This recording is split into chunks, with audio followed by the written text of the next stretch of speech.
میرے خیال سے بہت ہی مفید گفتگو ہمارے درمیان ہوئی ہے، اور اس کے اندر جو اہم ترین پہلو ہے وہ یہ کہ جیسے یہ ایک پیچیدہ موضوع کو تھوڑے سے وقت میں بہت سادہ الفاظ میں بیان کرنا کہ آپ اس موضوع سے متعلق نہ بھی ہوں، یعنی اکنامکس سب نے پڑھی ہوئی نہ ہو اور بجٹ کی مختلف ڈائنامکس کو نہ سمجھتے ہوں، اس کے باوجود آپ کو بہت اچھی طرح اسے سمجھنے کا موقع ملا۔ یہ بات درست ہے، بعض اوقات اس میں لوگوں کو پریشانی ہوتی ہے کہ ہر سال ایک ایکسرسائز ایک طرف بجٹ کی ہو رہی ہوتی ہے اور دوسری جانب ہم بھی بجٹ کے بارے میں بیٹھ کے بات کر رہے ہوتے ہیں، اور کچھ دن کے بعد جب بجٹ آ جائے گا تو ہم پوسٹ بجٹ بات کر رہے ہوں گے۔ تو یہ تو بات صحیح ہے، تو کیا اس ایکسرسائز کا کوئی فائدہ ہے اور کیوں یہ ساری کی ساری ایکسرسائز کی جائے؟ لیکن میرا خیال ہے اصل میں پہلا مرحلہ یہ ہوتا ہے کہ آپ اس کی پوری ڈائنامکس کو سمجھ سکیں، اور بہت سارے پش اینڈ پلز ہوتے ہیں وہ ایک طرح سے لوگوں کے علم میں آئیں اور اس کی روشنی میں وہ چیزوں کو دیکھنے کے قابل ہوں۔ تو اس نوعیت کی نشست میں تو یہی ہوتا ہے، بعد میں اس کی بنیاد پہ آپ جو رائٹ اپس بناتے ہیں وہ رائٹ اپس کام آتے ہیں کہ جو پالیسی ڈسکورس میں آپ کا حصہ ہو جائے۔ یعنی پاکستان میں اکنامی کو جب ہم ڈسکس کرتے ہیں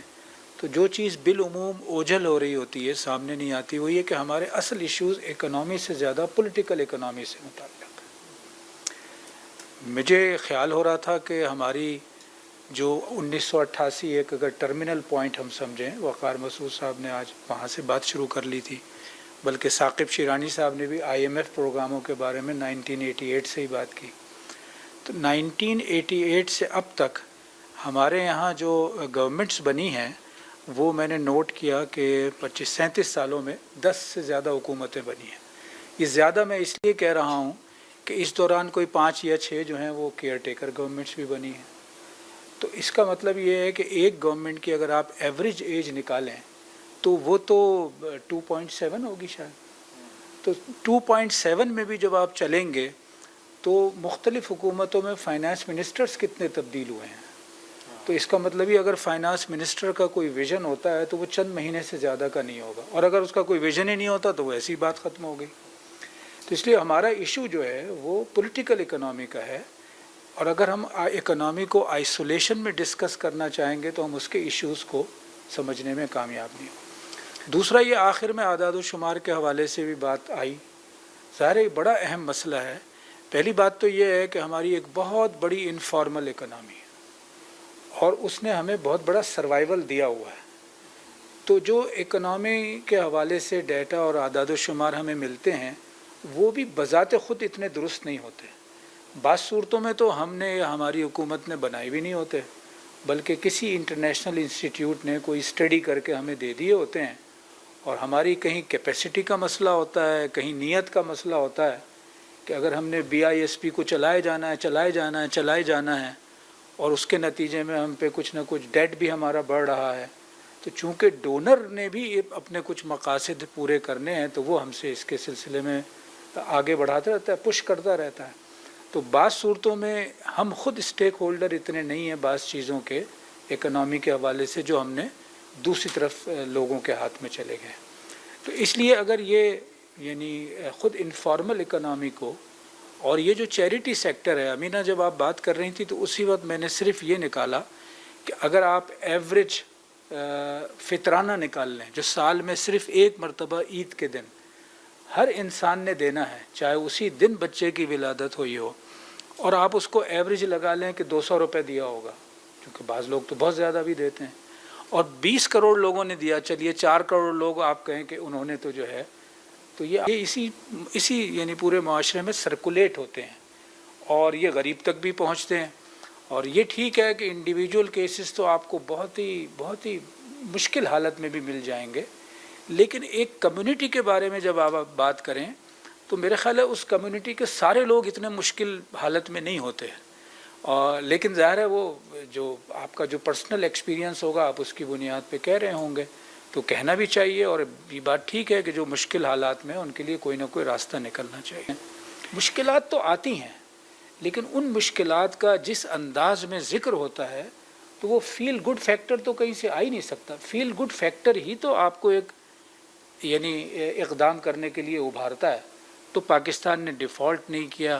ابھی ڈیفنس کا ذکر آ گیا, ڈیفنس پہ کیوں خرچہ ہوتا ہے, تو اب تو پتہ چل گیا نا کیوں خرچہ ہوتا ہے, اور اب لوگوں کو کچھ عرصے تک یہ یاد رہے گا,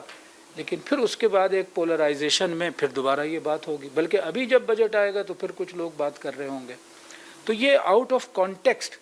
اسی طرح جیسے آج سوال ہو گیا ریمیٹنسز کے بارے میں, تو میں خود بڑا حیران ہوتا ہوں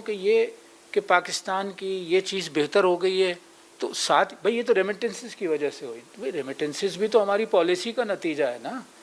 ظاہر ہے اس کے اندر اگر فرض کیجئے وہی پیریڈ آ جائے کہ جس پیریڈ میں مارکیٹ کا ریٹ ڈالر کا کچھ اور ہو اور بینک ریٹ کچھ اور ہو ڈالر ایکسچینج کا,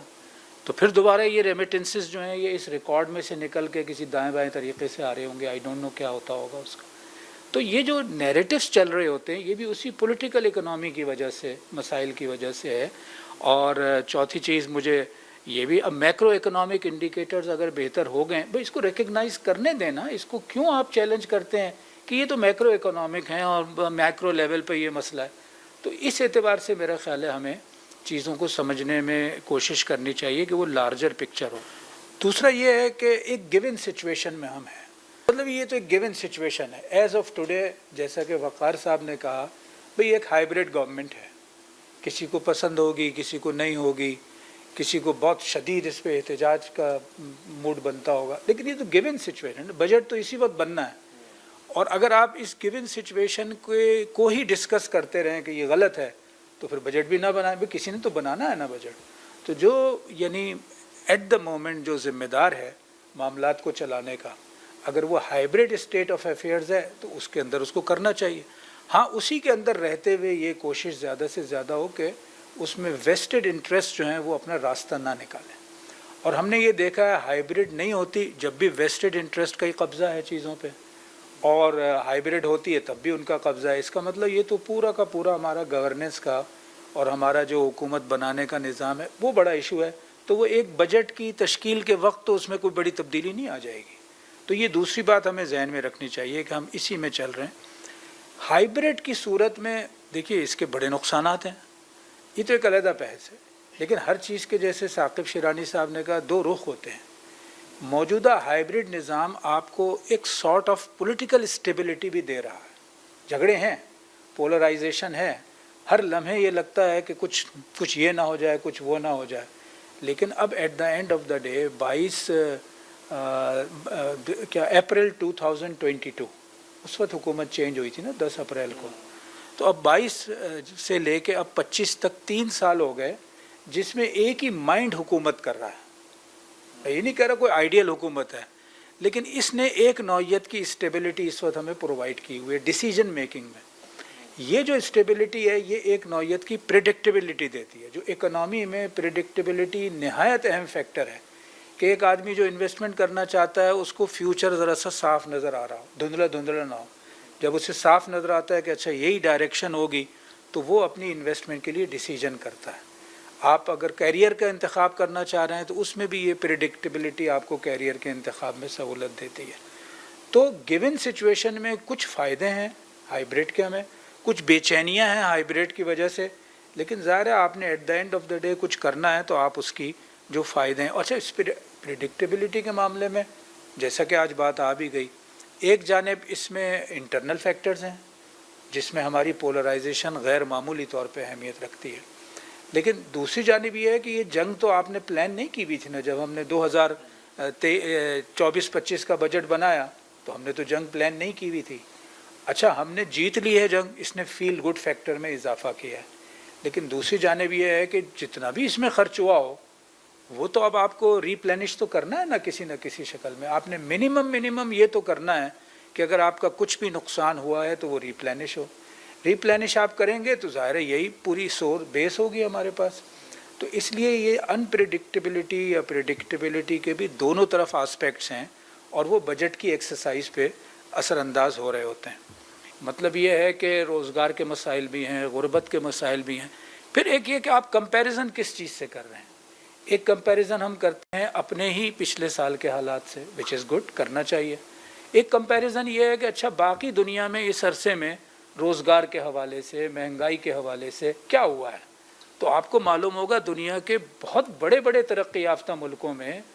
یہ ہوا ہے کہ اس عرصے میں روزگار کے مسائل بھی بڑھے ہیں، مہنگائی کے مسائل بھی بڑھے ہیں، اور یعنی فوڈ سیکیورٹی اور جتنی بھی چیزیں آپ لے لیں تو آپ کو لگے گا کہ اس میں تو یہ کمپیریزن کے سارے پہلو ہیں، ان کو سامنے رکھ کے ایک ججمنٹ بنانی چاہیے۔ میرے خیال سے جو تیسری بات کے طور پہ میں کہوں گا وہ یہ کہ یہ تو بہت ہی بار بار ایمفیسائز ہو گئی ہے آج ہماری میٹنگ میں، جہاں سے ثاقب شیرانی صاحب نے بات شروع کی تھی، بجٹ تو 1 سال کی آپ کی اسٹریٹجی دے رہا ہے۔ اب اگر کوئی لانگ ٹرم آپ کے پاس اسٹریٹجی نہیں ہے تو یہ 1 سال میں تو ظاہر ہے ایڈ ہاک ہی کر رہے ہیں نا، اب یہ ایک ایڈ ہاکزم ہے، یہ ایڈ ہاکزم پھر فردر ایڈ ہاکزم میں تبدیل ہو جاتا ہے۔ اور میرے خیال ہے ثاقب شیرانی صاحب نے ایک بات جو بہت اچھی طرح ایکسپلین کر دی، جو کنسرن لوگ ہیں انہیں تو یہ معلوم ہی ہوتی ہے کہ اگر آپ آئی ایم ایف پہ ڈپینڈنٹ ہیں تو آپ عملاً 3 مہینے کا پروگرام بنا رہے ہیں، چونکہ 3 مہینے کے ریویو آپ کے سر پہ تلوار ہے، اس 3 مہینے کے ریویو کے بعد جو آپ کو شرائط سامنے آتی ہیں آپ اس کو کر رہے ہیں۔ اب ہم آئی ایم ایف کو گالی بھی دے لیں، برا بھلا بھی کہہ لیں، لیکن یہاں سے چلنا پڑے گا کہ ایک بیماری ہے، اس کو دہرانے سے مسئلہ حل نہیں ہوگا، اس بیماری کو حل کرنے کے لیے اس ملک میں ٹھہراؤ لانے کے لیے ہم میں سے ہر ایک نے اپنا کردار ادا کرنا ہے۔ ٹھہراؤ آئے گا تو کوئی غلط کام کرنے والے کا احتساب بھی ہو سکتا ہے، ورنہ غلط کام کرنے والوں کو بلیک میل کرنا بہت آتا ہے، غلط کام کرنے والوں کو ناجائز طریقے اختیار کرنے آتے ہیں جس سے وہ اپنے آپ کو بچا لیتے ہیں۔ تو اس لیے ٹھہراؤ ہوگا، اس میں حکومتیں پھر بھی تبدیل ہوں گی، ایک کے بعد دوسری حکومت آئے گی، لیکن یہ وہ ٹھہراؤ جو ہے اور وہ تسلسل جو ہے وہ چیزوں کو ہمیں آگے بڑھانے میں مدد دے گا۔ اس لیے ایڈ ہاکزم سے فائنلی تو نکلنا ہوگا، لیکن اس وقت یہ سچویشن ہے جس میں ہم ہیں، اسی میں سے راستہ آگے نکل۔ اور میرے خیال ہے اگر اس پہ ہم سب کا اتفاق ہے، اور ایز اے کامن مین بھی میں سمجھتا ہوں کہ ہمارا اتفاق ہے کہ ہم 2-2.5 سال پہلے جتنے پریشان تھے کہ ہر روزانہ کی بنیاد پہ اور ہفتے کی بنیاد پہ چیزوں کی قیمتیں تبدیل ہو رہی تھیں، اور کتنے دکاندار ایسے تھے کہ وہ کہتے تھے کہ ہم جتنے کا مال بیچتے ہیں اور اس میں کچھ منافع بناتے ہیں تو اگلی دفعہ اس دکان میں سامان ڈالنے کے لیے ہمیں اس سے زیادہ پیسے خرچ کرنے پڑتے ہیں۔ ظاہر ہے یہ سب سچویشن تو چینج ہو گئی، اس وقت تو ایسا نہیں ہے، اور ایک معاشرے کا ایک بہت بڑا طبقہ ہے جس کے لیے نئے نئے مواقع پیدا ہو گئے ہیں، نئے نئے مواقع پیدا ہو گئے ہیں اسی عرصے میں۔